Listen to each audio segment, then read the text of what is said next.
¿Y usted se imagina que hubiera red Wi-Fi en el metro? Acompáñeme a ver la siguiente nota. Más de 5.5 millones de usuarios se verán beneficiados al viajar en el metro.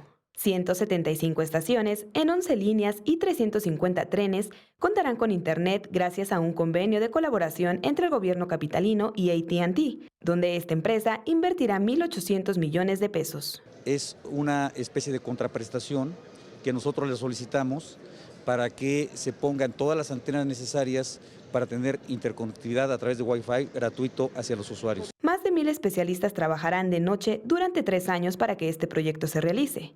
La primera fase estará terminada en este año. Se comenzará por la línea 7, ya que es la más profunda con 30 metros. Después, seguirá la línea 1 y 3 por ser las de mayor afluencia, lo que favorecerá a 1.400 pasajeros diarios. Yo casi siempre viajo en metro, siempre me transporto en metro y luego me aburro, luego no tengo nada que hacer, pues saco mi celular y se me acaban los datos o cosas así. O luego necesito unos datos o información y no hay señal. El proyecto contempla tener una veloz red móvil 4G LTE de esta compañía. Con imágenes de Javier Martínez y Liber Rodríguez, Iraíz Morquecho, 21 Noticias.